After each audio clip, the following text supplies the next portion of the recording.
Nagaa Waaqayyoo isiniif haa ta'u. Ergaa Waaqayyoo jireenya koo keessa kaa'anii deebi'ee immoo yeroo dheeraa booddee ergaa kana qabadhee wanta Hafuurri Qulqulluun keessa koo kaa'een gara keessan dhufeera. Egaa Waaqayyoo waan nu barsiisa jedheen amanaa jireenya koo keessatti Waaqayyo kanaan na barsiiseera. Isa Waaqayyo na barsiise kanammoo isiniif qooduudhaafi yaanni Waaqayyo naa baay'ateera. Galanni Waaqayyoof haa ta'u. Kadhanneetu gara dubbii sagalee Waaqayyootti darbina. Galanni siif haa ta'u yaa Waaqayyo. Ulfinni bara baraan siif haa ta'u. Jireenya nu laattee nu jiraachiste yaa Waaqayyo. Warra bara kana keessa jiraatan situ nu godhe Gooftaa. Situ jiraadhaa nuun jedhe situ yaa Waaqayyo Gooftaa carraa kana nuuf kenne. Galanni siif haa ta'u. Sagaleen kee nutti dubbatamu gaa yeroo kana yaa Waaqayyo. Hafuurri kee qulqulluun inni nama barsiisu inni ogummaa hundumaa qabu. Gooftaa jiraata dhufee jireenya keenyatti dubbatu. Yaa Waaqayyo isa dhageenyeen immoo jiraachuu akka dandeenyuuf ati tokkoon tokkoon keenya gargaari. Barsiisaa gaariidhaati Hafuura Qulqulluu. Yaa Waaqayyo yeroo itti dubbattu eenyutu sin dhaga'u yaa Waaqayyo. Kottuu dubbadhu. Kottuu nu barsiisi. Galanni siif haa ta'u. Maqaa Gooftaa Yesuus Kiristoosiin. Ameen. Eessa jirtaa isa jedhu walii wajjin akka laalluun barbaade Waaqayyotu nutti dubbata ture sagalee ergaa raajiidhaanii gurmuu kee tokko keessatti tu kadhachaa jirru. Waaqayyoo eessa jirtuu nuun jedha ture. Eessa jirtuu yeroon koo ga'eera. Faatiin koo ga'eera. Eessa jirtuu jedhee nutti dubbata. Waaqayyo yeroo keessatti ijoollee isaan akeekkachiisa. Yeroo keessatti nu dammaqsuu barbaada Waaqayyo. Kanaafitu dhufee eessa jirtuu nuun jedha ture. Yeroochi ga'eera nuun jedha ture. Kanaaf Waaqayyo isa Waaqayyo nutti dubbate kana kun saba Waaqayyo hundumaatiif saba isaa tokko akeekkachiisa saba isaa tokko dhiisu Waaqayyo. Kanaaf isa Waaqayyo gurmuu xinnoo keessatti nutti dubbate ani immoo kana sabaan ga'uudhaafi nama kana dhaggeeffatuun ga'uudhaaf Waaqayyo yaada koo keessa kana waan kaa'eef Hafuurri Qulqulluu waan kaa'eef Waaqayyoon guddisee galateeffadha. Eessa jirtu yeroochi ga'eeraa nuun jedha ture. Seera uumamaa keessatti boqonnaa 3:9 keessatti Waaqayyotu Addaamiin eessa jirtaa jedhaan. Waaqayyo dhufe Addaamiin ilaaluudhaaf. Waaqayyo dhufe Addaamiin iddoo isaatii dhabe. Addaam Waaqayyo irratti finciluu isaatiin cubbuu hojjechuu isaatiin cubbuu sanaan fuula Waaqayyo isa qulqulluu dura dhaabachuu waan hin dandeenyeef Waaqayyo jalaa dhokate. Wanta dhokatetti fakkaate. Garuu Waaqayyo yeroo dhufachiin jiru ture Addaam dhokateera. Cubbuun isa dhokseera. Kanaaf eessa jirtaa jedheen Waaqayyo Addaamiin. Kanaaf nuuni sarara eessa jirtuu nuun jedha Waaqayyo. Eessa jirra laata saba Waaqayyo.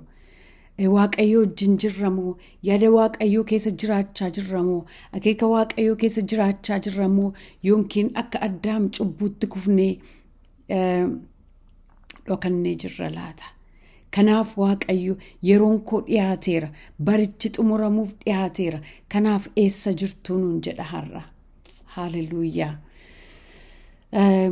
Sagalee Waaqayyoo keessatti waa'ee mootummaa Waaqayyoo waa'ee durboota kurnanitti fakkeessa sagalee Waaqayyoo. Warra dammaqanii isaan eeganii fi warra dammaqanii Waaqayyoon eeggatanii fi warra dhubaammaadhaan Waaqayyoon eeggatan. Durbooti kurnan kuni iddoodhuma tokko taa'aniitu dhirsa misirrochaa eegu turan. Garuu adda addummaan isaanii warri shanii dammaqoodha. Warri shanii humna isaanii guutuu, jireenya isaanii guutuu, miira isaanii guutuu, jireenya isaanii guutuu dhirsa misirrochaa eegu turan. Qophaa'oo turan, dammaqoo turan.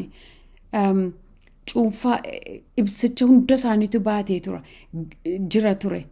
Ibsichaaf waan isaan barbaachisu itti fufee akka inni boba'uuf. Dhirsa misirrochaa ittiin eeguudhaaf akka isaan gargaaruuf isaan cuunfaa ejersaa guutuutti qabu turan. Warri sun garuu warri dhibaa'uun garuu ibsicha qabu ofirkaa garuu cuunfaa ejersaa sana guutummaatti hamma dhirsi misirrochaa dhufu tamma isaan ga'utti hin qabu turan. Jireenya isaanii guutuu Waaqa eegaan turre isaan. Dammaqanii humna jireenya isaanii guutuu yaada isaanii guutuu dammaqanii eegaan turre. Garuu manuma tokko keessa turan. Garuu iddoodhuma tokko taa'anii eeguu turan. Garuu hundi isaanii ibsicha ofirraa qabu turan. Yeroo kana yaadu waa'ee saba Waaqayyoo hundi isaanii iddoo tokko turan jedha. Waa'ee saba Waaqayyoo waldaa kiristaanaa keessa taa'anii bara kana dhufaatii Waaqayyoo eegaa turan natti fakkaata. Hundumti tokko miti kaan dammaqoodha. Kaan immanii Waaqayyoon eeggachaa jiru. Kaan kadhannaatti dammaqoodha.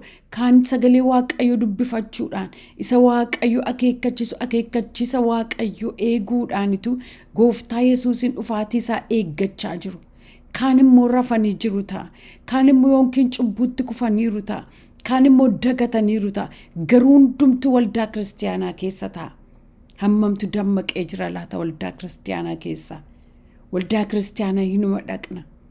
Garuu hammam keenyatu dammaqee dhufaatii Gooftaa Yesuus Kiristoos eeggachaa jira.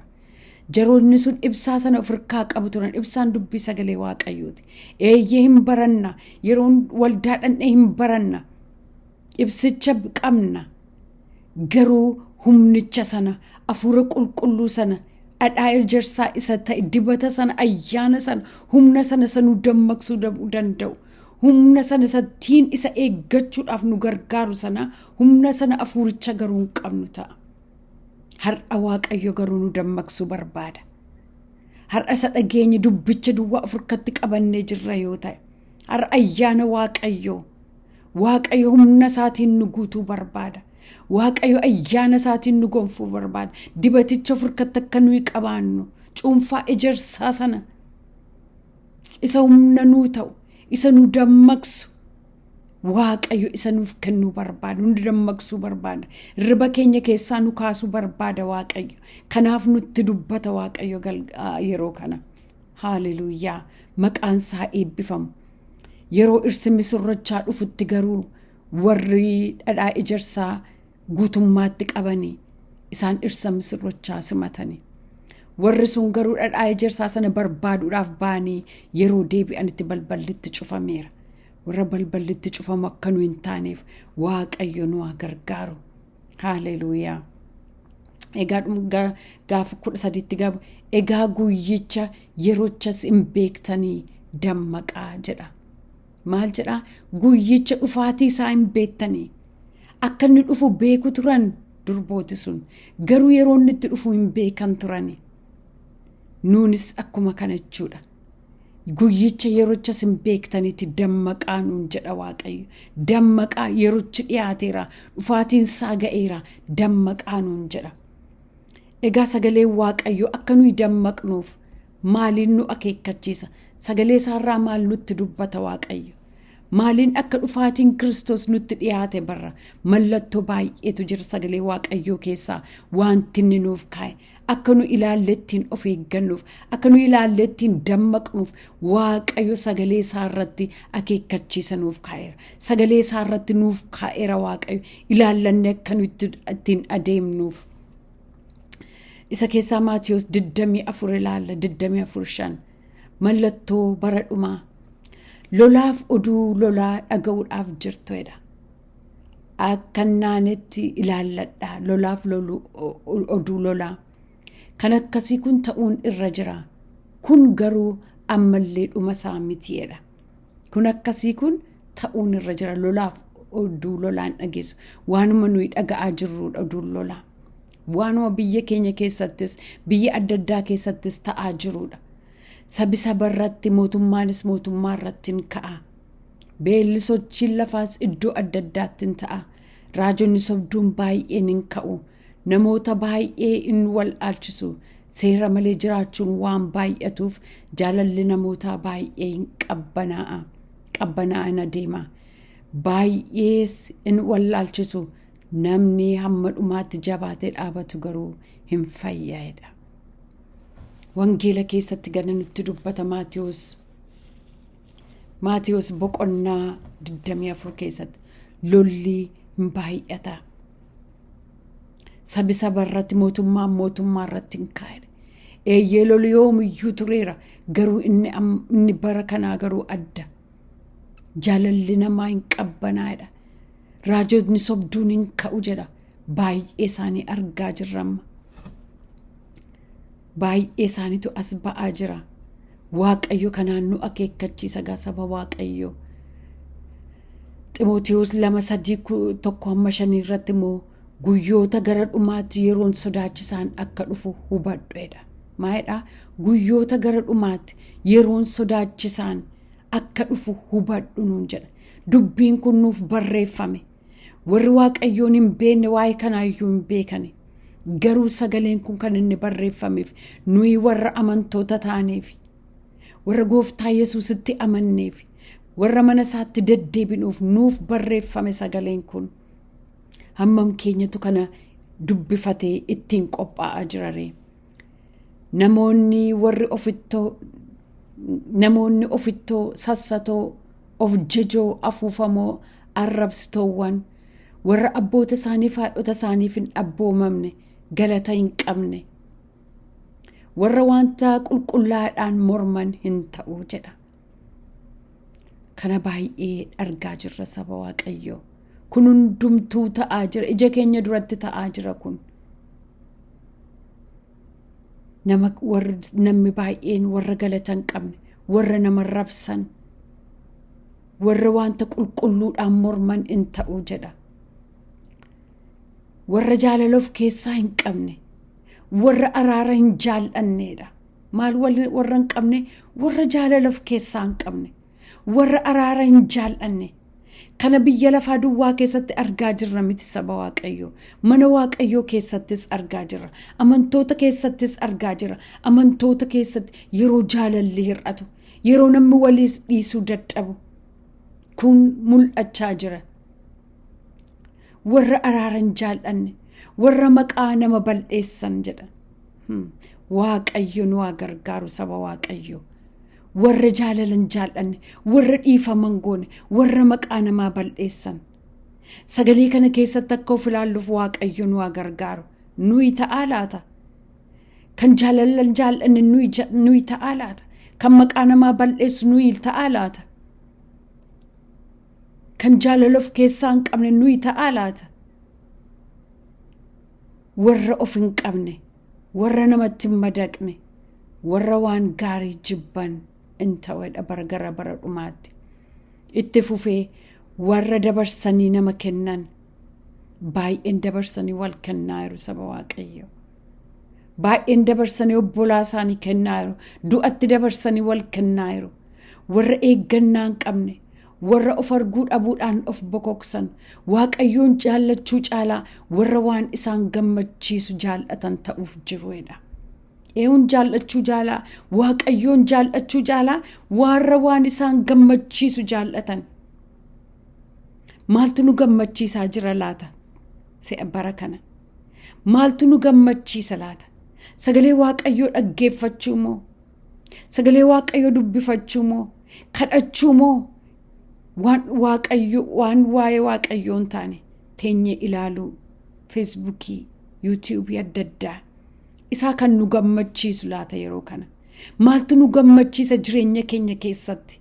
Biyya lafaa kana yeroo jiraannu kanatti maaltu nu gammachiisa? Jireenyi keenya yeroo baay'ee maalitti hidhameera? Maalirratti yeroo keenya dabarsina? Wanti nu yeroo keenya irratti dabarsinu wanta nu gammachiisuudha obboloota koo. Kan Waaqayyoo irratti yeroo keenya dabarsaa irraa warra jaalala of keessaa hin qabne, warra dabarsanii nama kennan, warra eeggannaa hin qabne, warra of arguu dhabuudhaan of bokoksan, Waaqayyoon jaallachuu caalaa warra waan isaan gammachiisu jaallatan jedha. Waaqayyoon jaallachuu caalaa. Waaqayyoon akkamitti jaallannu obboloota koo? Waaqayyoon kan nuyi jaallannu abboommii isaa eeguudhaani. Waaqayyoon kan nuyi jaallannu isatti siquu maxxanuu barbaadu eebuu qasaa qabaachuudhaani. Hawwii isaa qabaachuudhaani.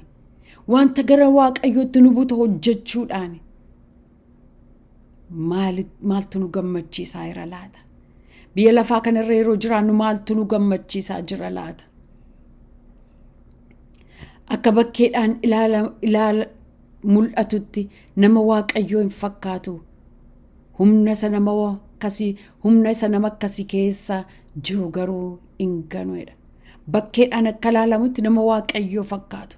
Irra keessaan yeroo ilaalaman nama Waaqayyoo hin fakkaatu. Garuu humna isa nama akkasii keessa jiru garuu hin ganuudha. Warra akkasiirraa fagaadhaa sagalee Waaqayyoo. Maal fakkaanna laata?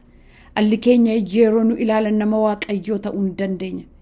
Garuu humna Waaqayyoo isa nama Waaqayyoo keessaan hojjetu kana simachaa irraa, jireenya keenyatti simachaa irraa, fudhachaa irraa, waldaa keessatti simachaa irraa. Sagalee Waaqayyootiin akka of qorruuf Waaqayyo nu gargaaru. Haleluuyaa. Akka nuyi dammaqnuuf Waaqayyo nutti dubbata. Ergaa Phexros isa lammaffaa boqonnaa 3 irratti guyyoota gara dhumaatti ga'iftoonni akka kajeellaa foon isaaniitti jiraatan ka'uuf akka jiran duraan dursaatii beekaadha. Isaan isinitti hin ga'isuudha. Maaltu?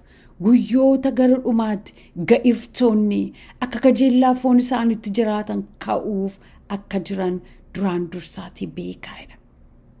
Bara kana hin argitu saba Waaqayyoo. Akka jireenya kajeellaa foon isaaniitti kan jiraatan.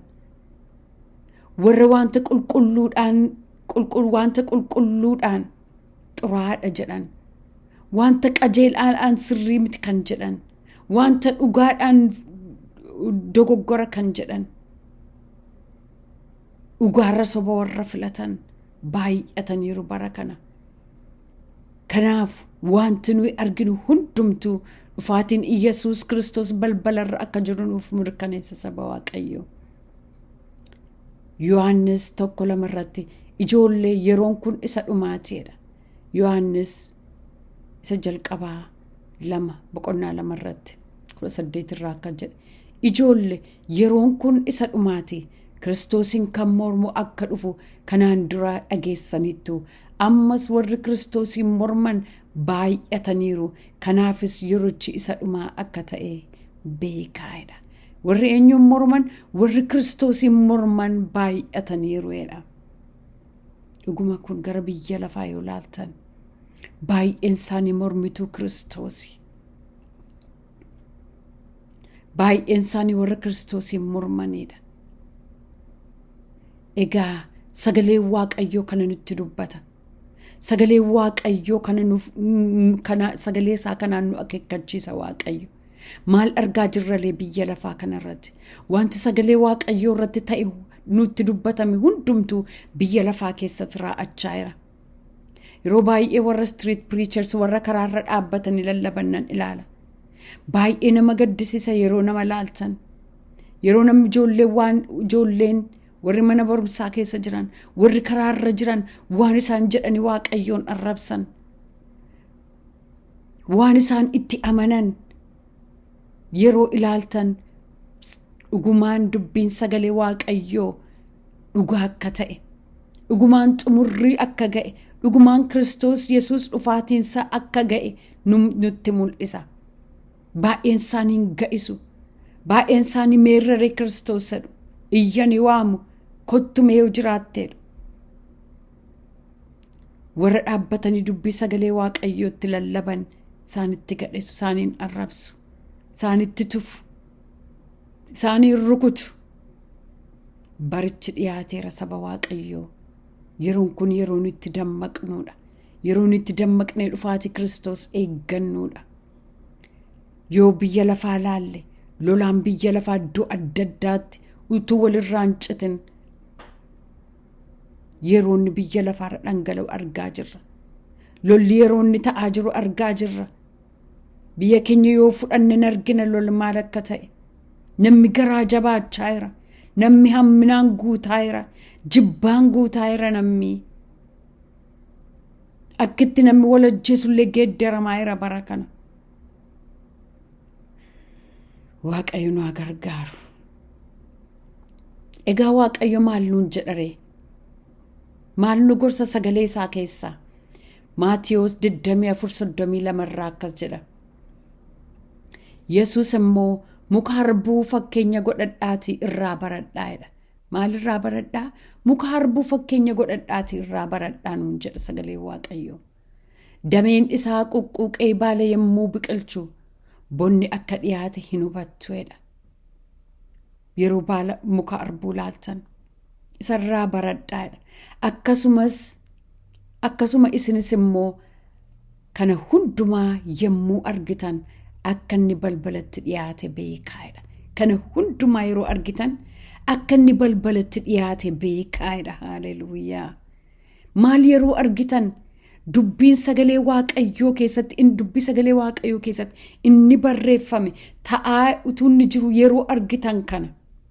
Mallattoon kun hundumtuu ta'aa utuu inni ta'u yeroo argitan kana akka inni balbalatti dhiyaate beekaadha. Beekaa. Bara Noohitti akkuma ture bara dhufaa ilma namaattis akkasuma hin ta'edha. Bara Noohi nyaachaa turan, dhugaa turan, wal fuudhaa turan, mana jaarrachaa turan, xuraa'ummaan baay'atee ture. Garuu sanuu itti dubbatuun dhaga'anii turanii. Akka dingataa bishaanni badiisaa dhufe irra galagale saba Waaqayyoo. Nus kottaa akkas hin taanu walsa bara Noohi irraa baranna. Bara Noohi maal saba akkasii jennata yeroo dubbifan maal saba akkasii akkamittiin hin dhaga'u? Maal akkamittiin akeekkachiisa Noohi hin dhaga'an jennata? Isuma amma bara Noohi keessa jiraachaa jiruun dhaga'aa jirraa isa Waaqayyo nutti dubbatu. Isa Waaqayyo sagalee isaatiin nutti dubbatu dhaga'aa jirraa. Isa Waaqayyo karaa namoota adda addaa nutti dubbatu. Isa inni raajiidhaan nutti dubbatu dhaga'aa jirraa. Ittiin qophaa'aa jirraa. Garuu muka harbuurraa baradhaa nuun jedha Waaqayyo. Akkuma bara Noohitti ta'e akkasumas hin ta'a. Kanaaf isinis immoo qophaa'oo ta'aa. Qophaa'oo ta'aa. Dammaqoo ta'aa. Akka durboota shananii sanaa ta'aa. Dammaqaa. Sagalee Waaqayyoo qabadhaa. Humna hafuura qulqulluu qabadhaa. Dibaticha qabadhaa. Hafuuricha qabaadhaa nuun jedha Waaqayyo. Kanaaf isin immoo qophaa'oo ta'aa. Ilmi namaa yeroo isin quba hin qabaannetti hin dhufaa'edha. Yeroo isin quba hin qabaannetti ilmi namaa hin dhufa. Kanaafis gooftaan keessan yoom akka dhufu hin beektaniitii dammaqaa nuun jedha Waaqayyo. Dammaqaa yeroo dhufaatii isaa waan hin beekneef. Phexros 2:3 irratti biyyi lafaa hawwiin isaa hundinuu hin darbaa'edha. Inni nuyi duukaaf inni kun, inni nuyi itti dhamaanu kun, inni nuyi ganamaaf galgala hojjennuuf kun, inni nuyi achilin'ee hojjennuuf kun, inni nuyi horii tuullachuudhaaf, qabeenyaa tuullachuudhaaf dhamaanu kun maal jedhaa? Biyyi lafaa waan hawwiin isaa hundinuudha. Biyyi lafaa hawwiin isaa hundinuu hin darbaa'edha. Namni fedha Waaqayyoo raawwatu garuu bara baraan hin jiraatedha. Isa darbu biyya lafaa kanatti qabamne, isa darbu jireenya biyya lafaa kanatti qabamne, jireenya isa bara baraa kan dhabneef Waaqayyo nu haa gargaaru saba Waaqayyo. Kanaaf michoota koo isaan kana eeggachaa warra xuriif mudaa hin qabne taatanii Waaqayyo wajjin nagaa qabaatanii akka argamtaniif dhama'aadha. Maayidha? Dhama'aa Raamaaskii Alabadiyaa Magaandoo. Maal akka taataniif kanaafis michoota koo isin kana eeggachaa utuu jirtanii, isin dhufaatii Kiristoos Yesuus eeggachaa utuu turtanii warra xuriif mudaa hin qabneedha. Warra xuriif mudaa hin qabne akka taatanii Maaskii Alaba'iidhaa. Warra xuriif mudaa hin qabne taatanii Waaqayyoo wajjin nagaa qabaattanii akka argamtaniif yeroo Kiristoos Yesuus dhufu warra xuriif mudaa hin qabne. Warra Waaqayyo wajjin nagaa qabaatan taanee akka argamnuuf Waaqayyo ayyaana isaa nuuf baay'isu. Gooftaan obsaan isiniif danda'uusaa fayyinaaf karaa isiniif kennuu isaatti lakkaa'aadha. Maayidha? Gooftaanis obsaan isiniif danda'uusaa wanta baay'ee keessa lin'ee jirra ta'a. Cubbuutti kufnee jirra ta'a. Mana Waaqayyoo keessattuu jirru cubbuutti qabamne jiraachaa jirra ta'a. Sagalee Waaqayyoo maal nuun jedhaa? Gooftaan obsaan isiniif danda'uusaadha. Lubbuudhaan jiraachuun keenya Waaqayyootu obsaan nuuf danda'eera. waaqayyotu carraanuuf kennaa obboloota koo.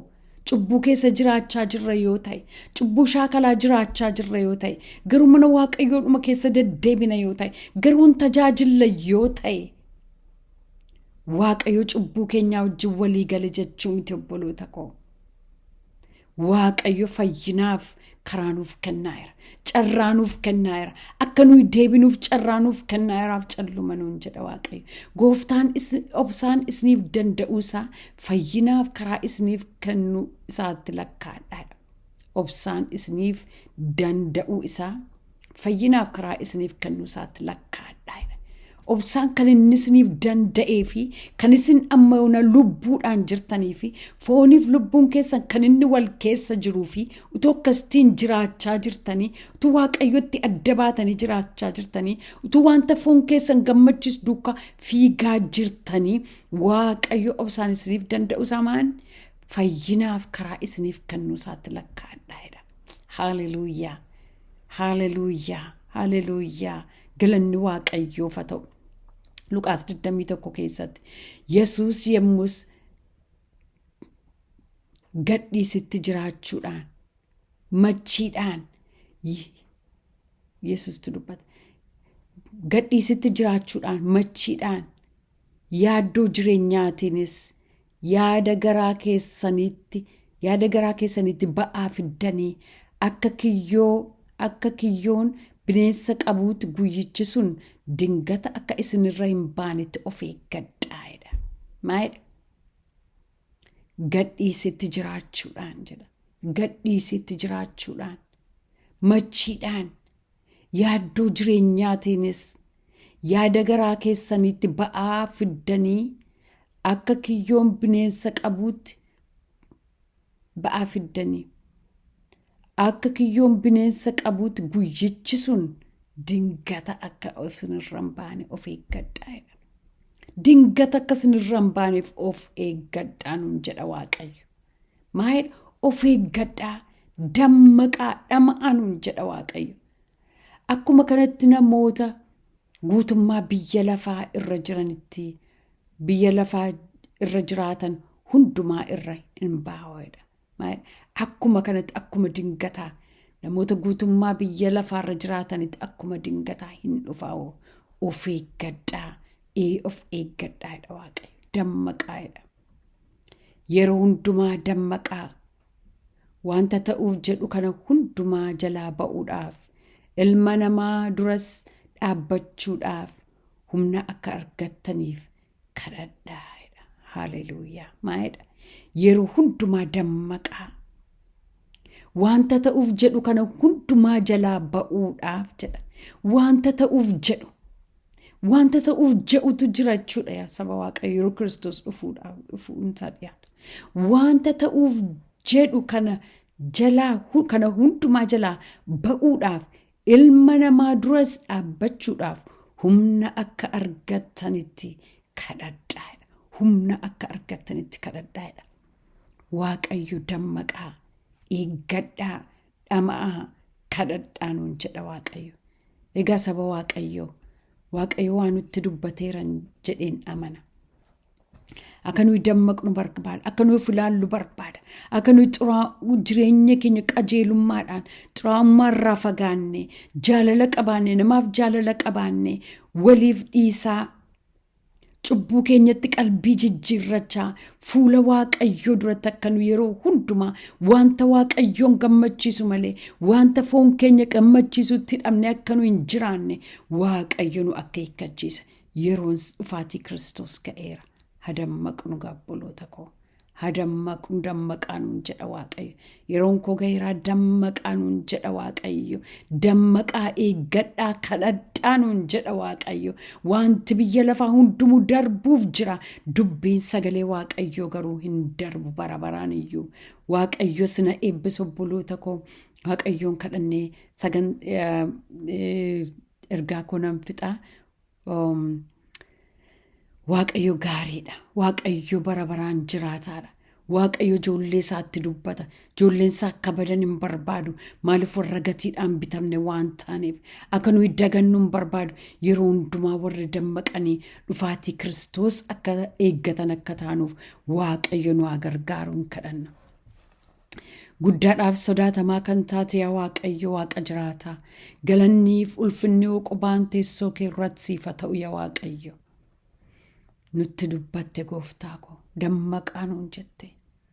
Eessa jirtuu nuun jette gooftaa. Eessa jirtuu saba koo.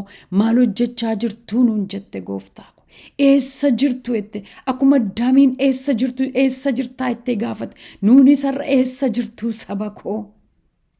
Eessa jirtuu jettan Waaqayyo. Eessa jirtu jettee nu gaafatta gooftaa. Eessa jirra laata yaa Waaqayyo. Miilla kee jira dammaqne jirraa laata Waaqayyo. Dhufaatii kee dammaqne eeggachaa jirraa laata yaa Waaqayyo. Sagalee keetiin ayyaana keetiin guutamne, hafuura kee qulqulluun guutamne, isa humna nuuf ta'u, isa jabina nuuf ta'u sanaan guutamne yaa Waaqayyo. Dammaqne si eegaa jirra moo rafneerra jirra ta'a laata yaa Waaqayyo. Mee kottu hafuura qulqulluu kee nuuf kenne. Sirriba keessaa nu dammaqsu hafuurri kee nuuf dhufu yaa Waaqayyo. Hafuura kee jireenya keenya irratti dhangalaasi yaa Waaqayyo. Humna nuuf ta'e warra dammaqanis eegan nu taasisi yaa Waaqayyo.